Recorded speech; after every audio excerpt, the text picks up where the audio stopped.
Channel को subscribe करें और बेल आइकन जरूर दबाएं। इस न्यूज के प्रायोजक है आरोग्य हॉस्पिटल, डाल चौराहा, उदयपुर रोड, सलूबर। नमस्कार, हम बात कर रहे हैं जैन धर्म के प्रसिद्ध तीर्थ स्थल सम्मेद शिखर जी की। जी हाँ, जैसे सनातन हिंदू धर्म में 4 धाम की यात्रा केदारनाथ, बद्रीनाथ, गंगोत्री, यमुनोत्री, रामेश्वरम और जगन्नाथपुरी, इनका जितना महत्व है, जैसे इस्लाम धर्म में मक्का और मदीना का, बौद्ध में प्रयाग का, वैसा ही कुछ महत्व है जैन धर्म में सम्मेद शिखर जी का। सम्मेद शिखर जी वो तीर्थ स्थल है जहां जैन धर्म के 20 से अधिक साधुओं का महानिर्वाण हुआ।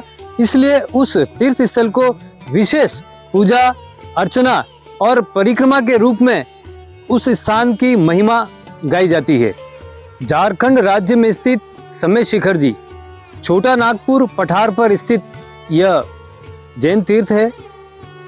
24 तीर्थंकर में से 23वें तीर्थंकर पार्श्वनाथ भगवान का वहां पर महानिर्वाण हुआ था, इसलिए उसका विशेष महत्व है। 1350 मीटर की ऊंचाई पर स्थित इस पर जाने का 18 किलोमीटर तक का सफर यात्रियों को तय करना पड़ता है और इसे पारसनाथ पर्वत भी कहते हैं। और इसके साथ हजारों श्रद्धालुओं की जैन धर्म से जुड़े हुए लोगों की मान्यता जुड़ी हुई है। इसीलिए जैन धर्म में यह मान्यता है कि जिसने सम्मेद शिखर की यात्रा नहीं की उसका जीवन अपूर्ण है। यदि मोक्ष को पाना है तो उसे सम्मेद शिखर की यात्रा करना अति आवश्यक है, क्योंकि वहां पर 20 जैन धर्म के प्रसिद्ध साधुओं ने मोक्ष को प्राप्त किया था, इसलिए वो मोक्ष प्राप्ति की स्थल बन गया है। इसी वजह से जैन समाज के लोगों की अटूट आस्था उस सम्मेद शिखर जी धाम से जुड़ी हुई है। सम्मेद शिखर जी की जो यात्रा है उसे एक तीर्थ यात्रा के रूप में इसलिए देखा जाता है क्योंकि वहां जाने वाले 14 से 18 किलोमीटर का पैदल सफर करते हैं। रात्रि को उसकी चढ़ाई का जो है वो लक्ष्य लेकर आगे बढ़ते हैं।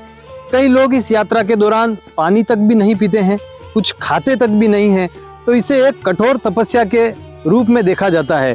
तो ऐसी जो कठोर तपस्या की स्थली है उसे झारखंड सरकार, केंद्र सरकार दोनों मिलकर इको टूरिज्म के तहत पर्यटन क्षेत्र के रूप में विकसित करना चाहती है, जिसे जैन समाज कतई स्वीकार नहीं कर रहा है।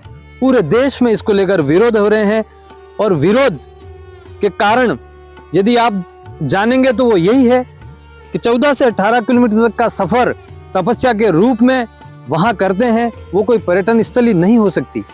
इतने किलोमीटर की यात्रा भूखे और प्यासे व्यक्ति करके उस निर्माण स्थली जो एक मंदिर है उस मंदिर तक जाना, वहां जो पगलिया जी चरण के जो चिन्ह बने हुए हैं, सर्प जो का प्रतीक वहां पर है, बनाया हुआ है, उसके दर्शन करने जाते हैं। वहां जो 20 साधुओं की जो निर्वाण स्थली है, वो तपस्या जो स्थली है, उसका वो दर्शन करते हैं, उसकी परिक्रमा करते हैं।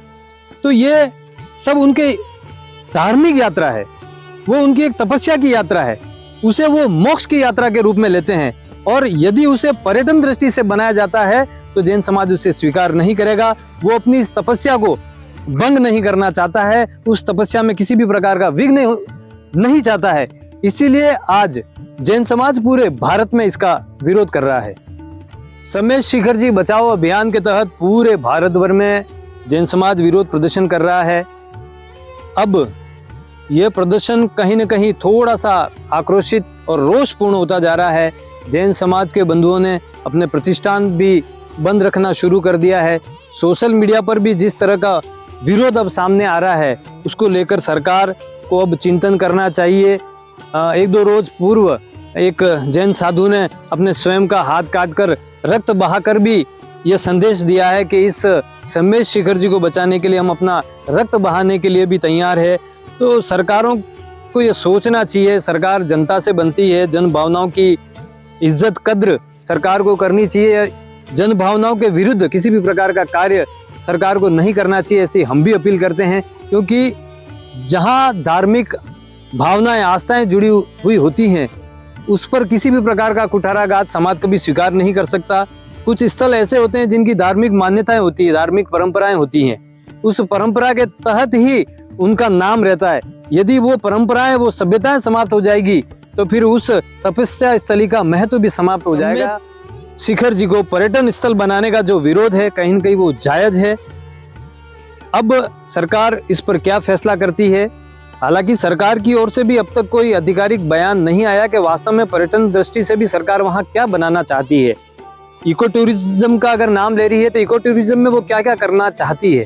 जैन समाज के प्रतिनिधियों के साथ सरकार को चर्चा करनी चाहिए और इस पर फैसला लेना चाहिए। जैसा जैन समाज चाहता है उसके अनुरूप यदि वहां पर वो विकास करना चाहती है तो ऐसे कदम में तो सरकार का स्वागत किया जाएगा, परंतु यदि वो इसके धार्मिक महत्व को कहीं पर भी कम करने जैसे उद्देश्य पर कार्य करती है तो कतई स्वीकार नहीं होगी। आप देख लीजिए, जगह जगह पर विरोध प्रदर्शन हो रहे हैं, राष्ट्रपति के नाम ज्ञापन दिए जा रहे हैं, प्रधानमंत्री जी के नाम पर ज्ञापन दिए जा रहे हैं, महिलाएं, बच्चे, बड़े बुजुर्ग सभी इस ज्ञापन में सम्मिलित हो रहे हैं, इस विरोध प्रदर्शन के लिए सड़कों पर आ रहे हैं और पूरे भारत भर से इस विरोध प्रदर्शन के झलकियां हमें देखने को मिल रही है। ये थी हमारी सम्मेद शिखर जी पर परिचर्चा, समीक्षा। मेवाड़ क्रांति की टीम ने मुझे आज इस पर बोलने के लिए आमंत्रित किया। बहुत बहुत धन्यवाद भाई भावेश जी सोमानी का, जो इस पूरी सम्मेद शिखर जी को लेकर रिपोर्टिंग कर रहे हैं। जुड़े रहिए हमसे और इस चैनल को जरूर सब्सक्राइब कीजिएगा। धन्यवाद।